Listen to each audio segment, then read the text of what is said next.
Far away in the deep corners of the universe, silence ruled for thousands of years. Stars burned quietly, planets moved in their steady paths, and civilizations rose and fell like waves in an endless ocean. But then one day something broke that silence. A signal, weak at first, began to travel through the black emptiness of space. It was not a normal message. It was a cry for help. The kind that carried fear, panic, and hopelessness in every vibration.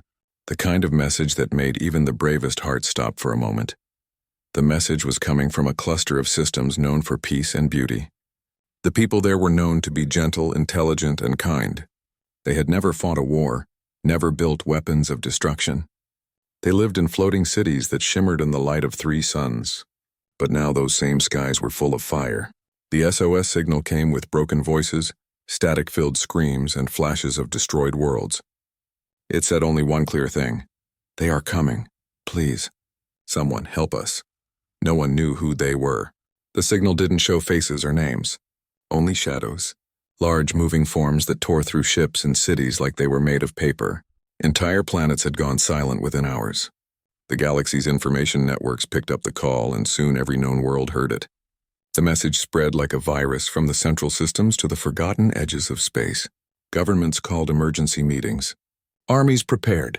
Scientists tried to track the source, but the pattern made no sense. The threat was spreading faster than anyone could predict. In the capital of the Andronian Republic, the leaders gathered in panic. The president watched the recordings from the SOS on a holographic screen. In one clip, a mother was running with her child through the ruins of a city. In another, soldiers fired uselessly into the sky before they were swallowed by the darkness. The president whispered to her advisors, "What kind of enemy does this? What are we facing?" No one answered. The silence in the room was heavier than the air. As the message continued to spread, more systems joined the call. The Corellans, the Drex, the high minds of the Altari, all of them sent their own versions of distress signals, each one worse than the last. Planets once shining with light now appeared as dark dots on the star maps. One by one, civilizations began to disappear. Those who survived spoke of fear so deep it froze the blood. They said the invaders didn't just destroy. They consumed, learned, and adapted. Every weapon used against them became useless within hours. The Galactic Council tried to unite everyone under one defense plan, but fear broke their unity. Each race looked to its own survival. Some tried to hide in remote corners of the galaxy. Others tried to negotiate with the unknown enemy, but no message ever returned. The Council eventually fell apart when one of the core planets exploded, not from attack but from its own people trying to escape. Billions lost their lives in that single act of panic. Through all this chaos, the SOS continued to travel. It bounced off dying satellites, crossed through empty sectors, and reached the uncharted zones beyond known space. It was supposed to fade into the void, just like countless other lost signals. But this one didn't fade. It went further. It went to a place that was never supposed to hear it. There was a planet far beyond the safe maps of the galaxy, known only in stories told to scare children. Some called it Deathworld. Some said it was cursed. Some said it was hell itself. It was a place where even machines refused to land. Its surface was said to be full of violent storms, poisonous air, and creatures that had evolved to kill anything that moved. Explorers who had once gone there never returned. The galaxy had erased its name from official records long ago. But now, as the signal passed through the black clouds of space, it reached that very world. On that planet, something ancient lay buried deep under layers of rock and fire. Machines that had not moved in centuries suddenly began to hum with life. Red lights blinked in the dark. Massive towers that had fallen to dust started to glow faintly. The SOS message echoed through the broken halls of forgotten cities. The machines listened, recorded, and analyzed. The message reached a network that no one in the modern galaxy even knew existed. And then something inside that network responded.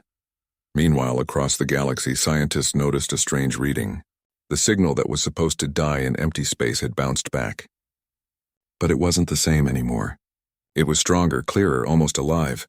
Technicians checked their systems again and again, thinking it was a mistake. But the data didn't lie. Something had heard the cry for help. Something powerful. And it was now listening. On hundreds of worlds, news of this discovery spread like lightning. People were hopeful for the first time in weeks. "Maybe someone has answered us," they said. Maybe there's still a chance. Military leaders wanted to trace the origin, but the coordinates led to a forbidden zone, the very place they called Deathworld. Everyone in the room froze when they saw the name. No one wanted to believe it. Stories about Deathworld had been passed down through generations. It was said to be the home of a race that had once ruled the galaxy, long before any modern civilization was born. They were not gods, but something close. They had fought wars that shattered stars, created weapons that could turn planets into dust, and then vanished without a trace. No one knew what had happened to them. Some said they destroyed themselves. Others said they went into hiding, waiting for a reason to rise again. And now it seemed that reason had arrived. As the hours passed, the weak distress signals began to fade from most systems. One by one, the desperate cries grew silent, but in the deep void near Deathworld, something was growing stronger. It was not a message of fear. It was not a cry for help. It was something else, a pulse rhythmic and heavy like a heartbeat in the darkness. It was a signal that said, "Received." The scientists studying it grew uneasy. One of them, an old researcher named Dr. Carvin, whispered to his team, "This isn't good. You don't wake up Deathworld. You never wake it up." His warning came too late. The pulse was spreading fast, linking itself to every data channel it touched. Whole sectors started detecting strange transmissions filled with code no one could understand. Some said it was a language. Some said it was a command. Whatever it was no longer under control. Out there, beyond the reach of light, Deathworld had heard the galaxy's cry, and it was responding in its own way. But no one could tell if that response was salvation or destruction. The first part of the story was written in fear. The fear of the unknown, of a message that should never have been sent, and of an answer that no one was ready to hear. The galaxy had called for help and something had listened.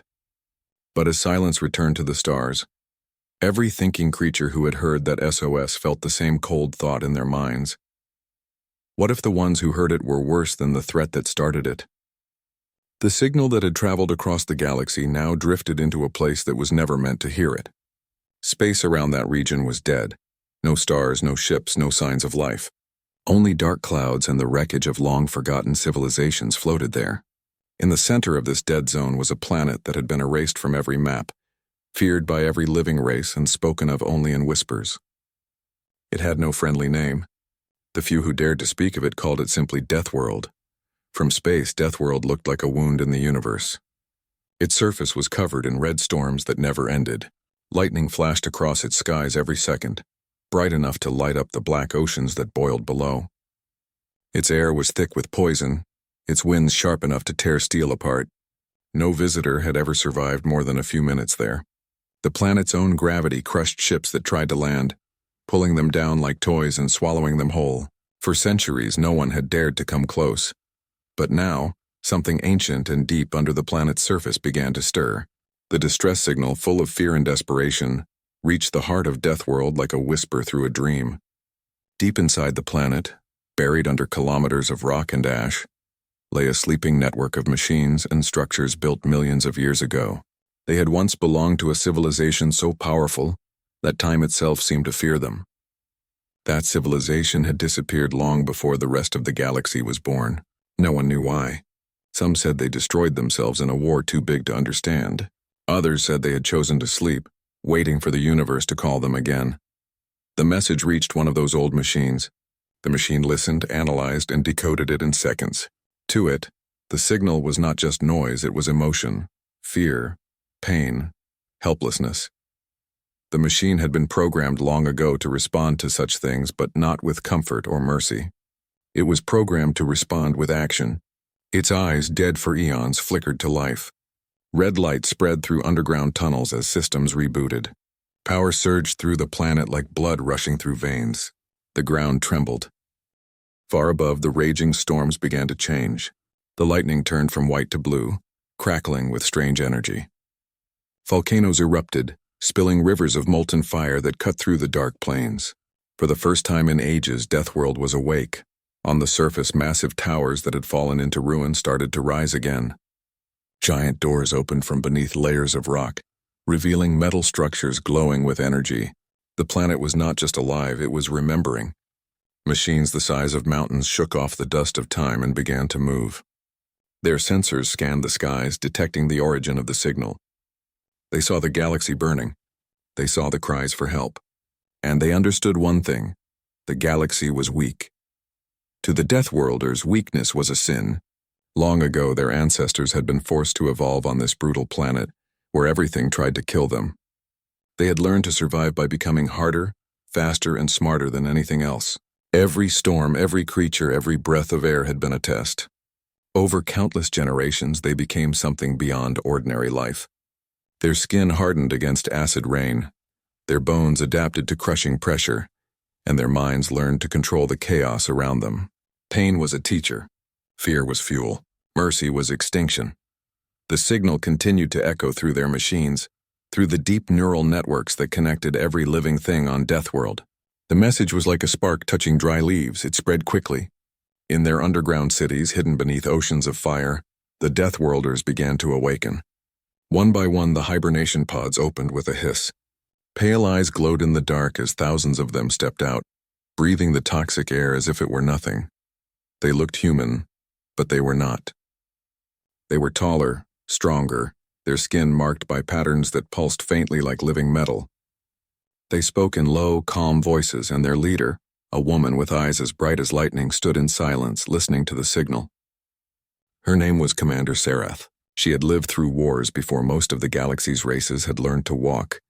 She turned to her generals and said in a voice that echoed through the chamber, "The galaxy is calling for help." The others looked at her, waiting for her to continue. She smiled faintly. "They are afraid." One of the generals stepped forward.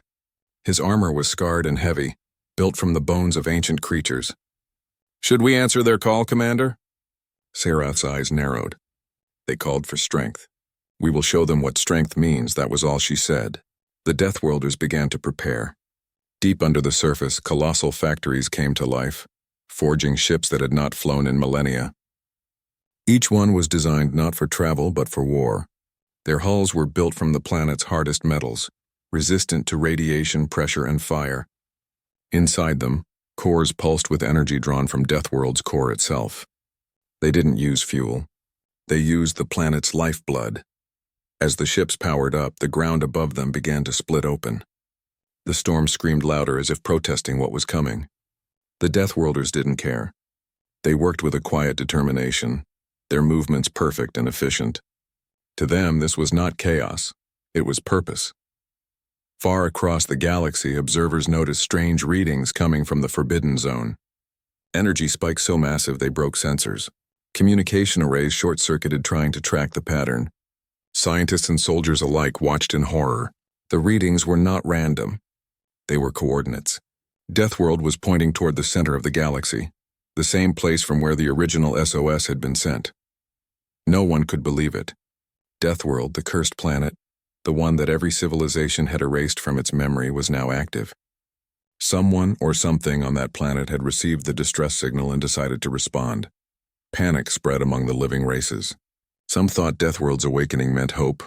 Others thought it meant the end. In the Galactic Council's emergency meeting, arguments erupted. "What if they're coming to save us?" One diplomat shouted, "Save us?" Another laughed bitterly. "Deathworld doesn't save. It conquers." They're not answering the call. They're answering a challenge. While the galaxy argued, Deathworld's skies began to open. From deep cracks in the planet's crust, the first fleet rose. The ships moved like shadows, massive and silent, their hulls reflecting lightning. They looked less like machines and more like living creatures built for one purpose: to dominate. Commander Sarath watched as her fleet took shape. She stood on a high platform overlooking the stormy horizon, her cloak whipping in the wind. The air was filled with electricity, the ground trembling under the power of their awakening. Around her, the Deathworlders stood in perfect formation, their eyes fixed on the sky. She raised her hand, and every engine on the planet came alive at once. The sound was so loud that it could be heard across continents. The clouds above turned blood red as the ships began to rise. One of her officers looked up and asked quietly, "What do we tell them, Commander?" "What message should we send to the galaxy?" Sarath's eyes glowed brighter as she replied, "Tell them we heard their cry. Tell them we're coming." The message was sent. It crossed the void faster than light, hitting every major communication channel in the galaxy. Every living being heard it. Every station recorded it. The voice was calm, but there was something cold behind it, something ancient. "We have received your distress signal," the voice said. "We are responding." And then the message ended. Across the galaxy, no one spoke for a long time. The silence that followed was heavier than fear itself, because everyone knew what that meant. Deathworld was awake. The legends were real, and whatever lived there was now coming. On the dark planet, the last ship rose into the sky. The storms began to calm as if bowing to their departure. The fleet aligned in perfect formation, glowing like 1,000 stars of war. Commander Sarath stood at the center ship, her eyes locked on the distant galaxies ahead. She didn't smile this time. She only whispered to herself, "Let them remember why they feared us." The engines roared, and the Deathworld fleet vanished into the blackness of space, leaving behind only silence. The forbidden world that had slept for ages had now sent its answer. And for the first time in history, the galaxy realized the truth. It wasn't the monsters they feared that were coming. It was something far worse. It was the Deathworlders themselves. Deep in the heart of the galaxy, as chaos continued to spread, a new kind of silence began to form. Not peaceful silence, but the silence that comes before a storm. Every race, every planet, every ship that still survived waited nervously after hearing the strange, cold message from Deathworld. No one could forget the voice that had spoken. It didn't sound human or mechanical. It sounded alive but ancient, calm but full of hidden power. "We have received your distress signal. We are responding." Those words echoed through every communication channel, every radio, every mind that had listened. And everyone who heard it felt the same chill, the feeling that help was coming, but it might not be the kind they wanted. On Deathworld, the awakening was complete. The planet itself seemed alive now. Its storms moved in patterns. Its mountains trembled with rhythm, and its oceans glowed faintly as if the whole world was breathing. Underneath its surface, vast tunnels connected to the ancient core of the planet, the same place where the Deathworlders had slept for thousands of years. Inside those tunnels, armies trained, machines prepared, and leaders planned their next move. Commander Sarath stood at the center of it all. Sarath walked through the command chamber, a massive circular hall made of black stone and metal veins that pulsed with light. Around her, holograms showed maps of the galaxy, blinking red dots marking destroyed systems. The cries for help had stopped, but the damage was clear. Dozens of star systems were already gone. The enemy was still spreading. Sarath watched the data in silence, her sharp eyes following every pattern, every movement. Her people waited quietly, ready to obey her command. A general stepped forward. His armor still carried traces of ash from the surface above. "Commander," he said in a low voice, "the outer fleets are ready. Our systems are fully operational. The death engines are powered. We can move at your word." Sarath didn't answer right away. She looked at the holographic map of the galaxy again. Her gaze stopped on one glowing spot, the origin of the SOS signal. A cluster of peaceful planets that were now nothing but smoke and debris. She slowly raised her hand and pointed to that spot. "That's where it began," she said. "That's where we'll start." Another general, younger and less patient, frowned. "Do we know who the enemy is, Commander?" "What are we fighting?" Sarath turned toward him. "It doesn't matter who they are. If they are strong, we will test them. If they are weak, we will cleanse them. The galaxy has forgotten what strength looks like. We will remind them." The room went silent again. No one questioned her. For the Deathworlders, Sarath's words were law. They didn't fight for glory or conquest. They fought because survival was written into their blood. For them, war wasn't chaos. It was order. As preparations continued, giant hangars opened across the planet's surface. Each hangar was the size of a city, and inside them rested ships so large they blotted out the skies when they rose. They weren't beautiful like the ships of other civilizations. No smooth lines or shining surfaces. These ships were jagged, scarred, and built for destruction. Their engines burned blue-white, drawing energy from the planet's molten core. Inside one of these ships, thousands of Deathworlders moved in perfect coordination. They wore dark armor made from materials found only on their world, strong enough to withstand radiation and the vacuum of space. Each soldier was a product of centuries of evolution, fast, silent, fearless. Their eyes glowed faintly in the dim light, showing no emotion. In a smaller chamber near the fleet's command center, Sarath stood alone. She placed her hand on a console and the floor lit up with moving lines of data. The ship responded to her touch as if it could feel her presence. She closed her eyes and remembered the old days. The wars her ancestors had fought, the enemies they had crushed, the stars they had turned into ashes. Her people had once ruled the galaxy, and the other races had feared even the mention of their name. But time had passed and fear had faded. Now as the galaxy burned once again, Sarath felt the same old fire rising in her heart. Her second-in-command, Captain Varen, entered quietly. "Commander," he said, "the fleet is fully charged. Our scouts report that the source of the distress signal is still active. Whatever destroyed those systems is spreading fast. It has reached the edges of the core worlds." Sarath opened her eyes. "Then we are late," she said softly. "Prepare the fleet. We move in one cycle." Varen hesitated. "Do you think the galaxy will welcome us?" Sarath turned to face him. Her expression was unreadable. "They asked for help. We are giving it. Whether they welcome us or not does not matter." Varen nodded and left. As the final preparations began, Deathworld's skies grew darker. Lightning struck the ground continuously, feeding energy into the massive spires that powered the ships. The planet's core roared like a beating heart. Every creature that lived there, every predator, every storm beast, every crawling machine, seemed to sense what was happening. They all went still, as if paying respect to their ancient masters. At the same time, across the galaxy, scientists and governments continued to watch the Deathworld's movements with terror. Every telescope, every satellite pointed in that direction. The readings made no sense. The energy coming from that planet was enough to power 1,000 suns. Some thought the Deathworlders were preparing for invasion. Others believed they were coming to destroy everything. But no one dared to interfere. No one even tried to send a message. The galaxy's fear didn't stop Sarath's people. As the countdown reached 0, the Deathworld fleet began to rise. The ground cracked open, and enormous metal platforms lifted the ships into the stormy sky. Thunder rolled across the planet as engines roared to life. The ships aligned in perfect formation, each one glowing like a star being born.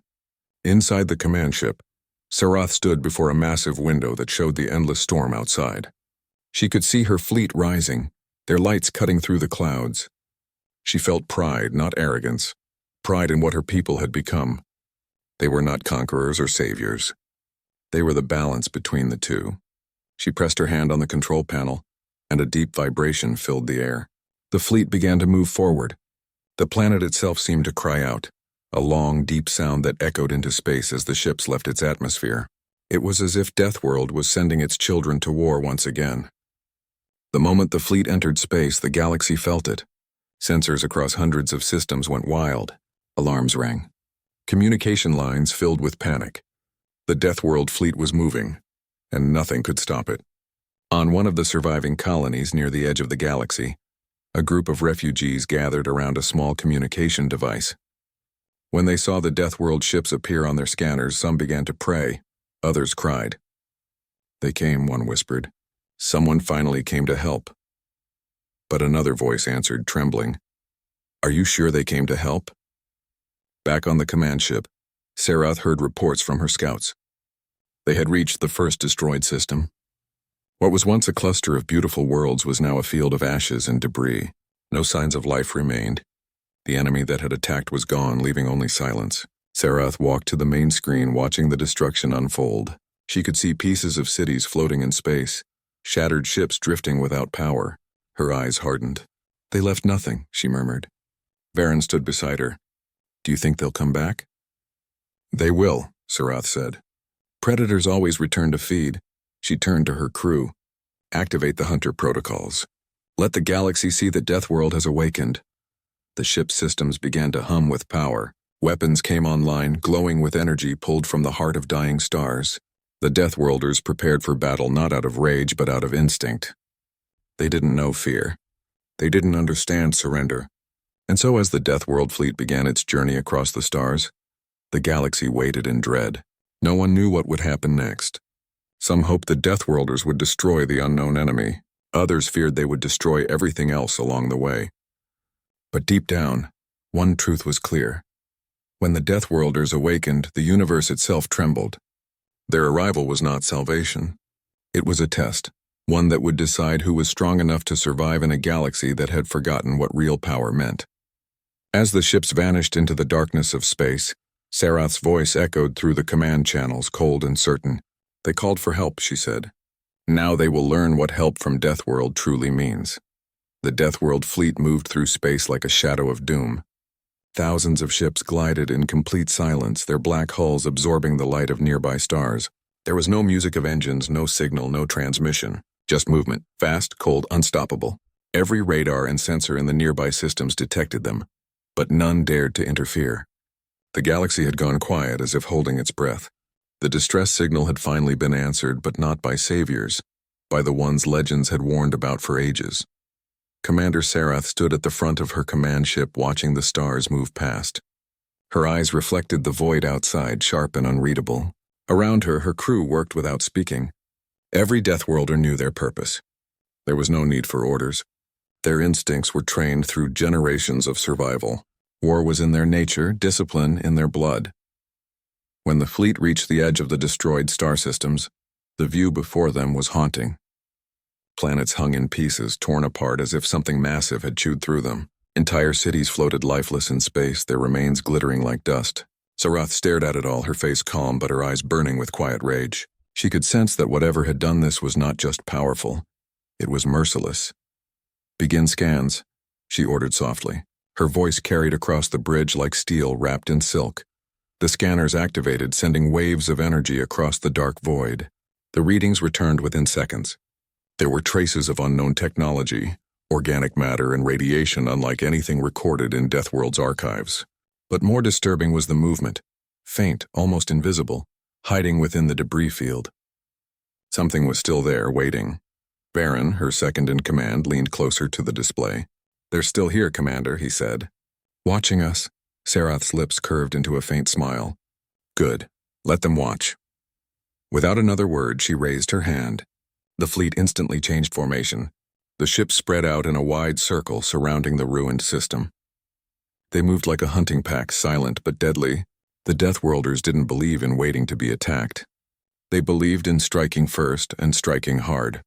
The first enemy appeared from the shadows. It was not a ship but something alive, a massive floating creature made of dark matter and metal pulsing with energy.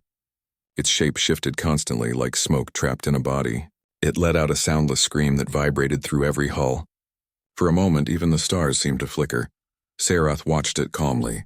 "Target locked," a soldier reported. "Fire," Sarath said. A beam of pure energy shot from her ship, cutting through the creature's body. It didn't explode. It simply vanished, disintegrated into dust.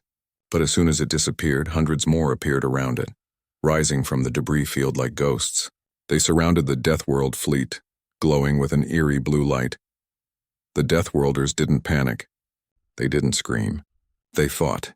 Every ship opened fire at once. Streams of energy lit up the darkness, turning space into a battlefield of light and destruction. The enemy swarmed them, moving fast, trying to tear through the fleet. But the Deathworlders were not ordinary soldiers. Their ships didn't just rely on shields and weapons. They adapted. Their armor changed its composition instantly to resist the enemy's attacks. Their weapons learned with every shot, adjusting their energy output to hit harder. Inside her ship, Sarath stood calm, watching the battle unfold like a conductor guiding a symphony of war. "Increase power to the front lines," she commanded. "Don't let them surround us." "Yes, Commander." The front line ships moved forward, spinning in coordinated patterns that confused the enemy. Every movement was calculated, every strike perfect. Within minutes, the battlefield changed. The enemy, once countless, began to fall apart. Their energy signatures weakened. The Deathworlders had already learned how to kill them, but Sarath knew it wasn't over. The galaxy's distress call had not been sent for these creatures alone. This was just a fraction of what was coming. She looked at the stars ahead, sensing something darker waiting beyond. "Baron," she said quietly, "prepare the black flares." Baron hesitated. The black flares were weapons of last resort, built to destroy entire worlds.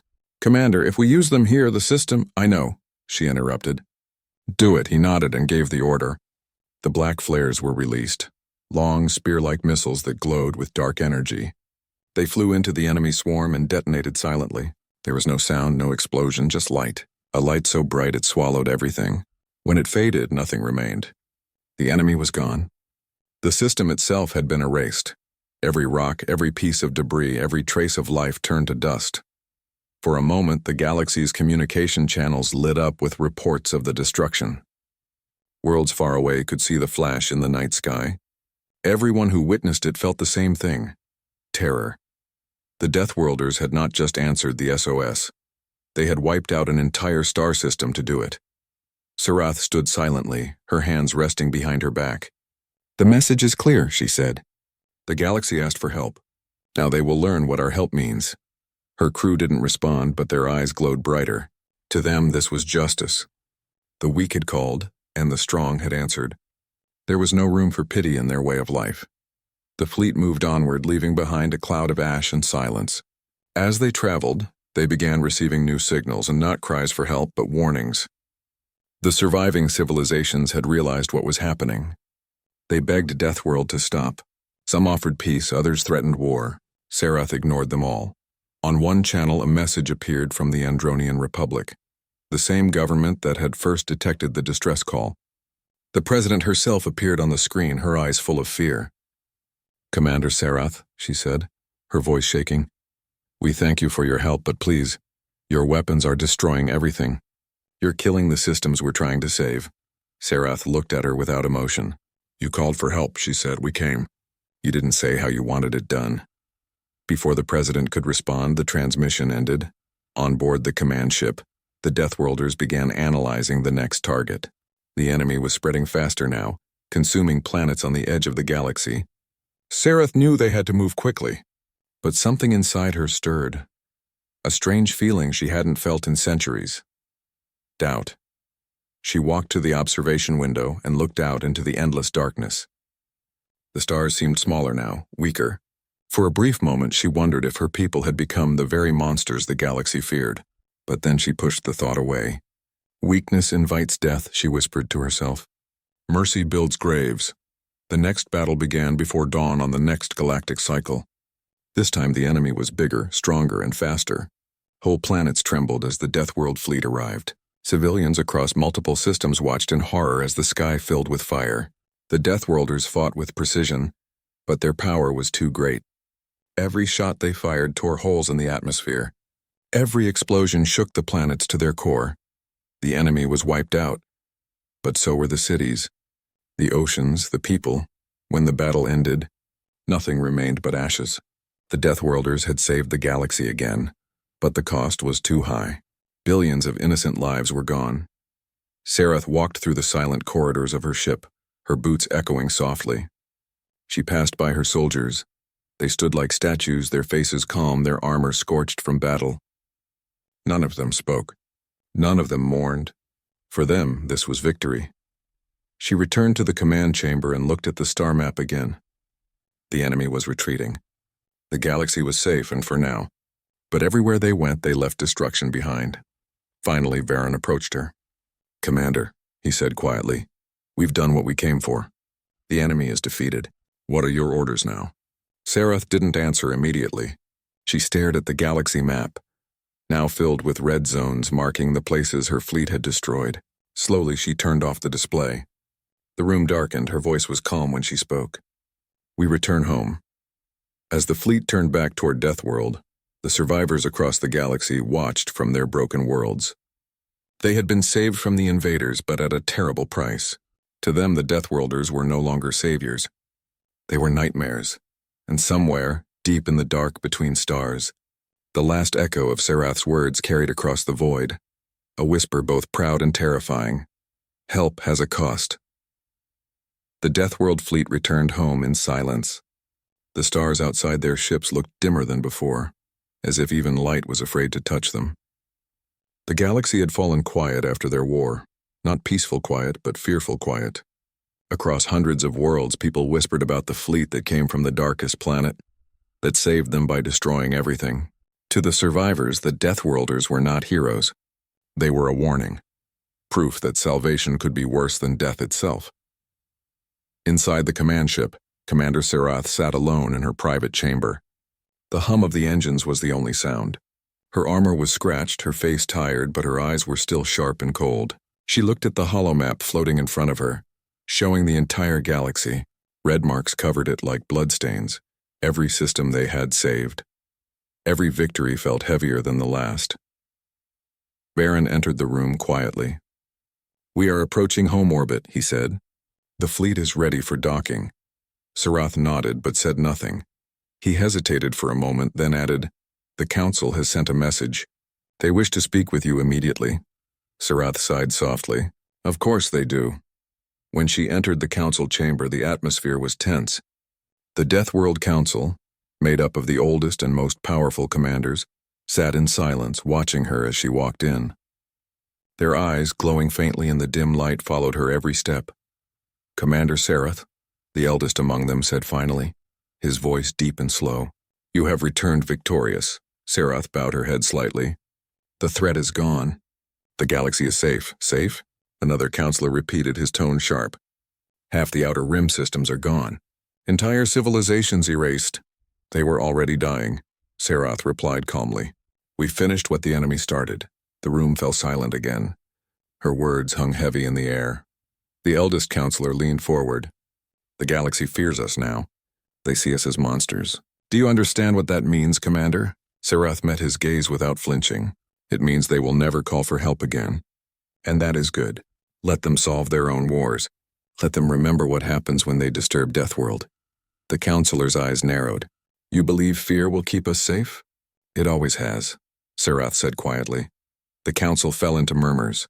Some agreed with her, others whispered in anger. But none could deny the truth in her words. The Deathworlders had always survived through fear, the fear they inspired and the fear they overcame.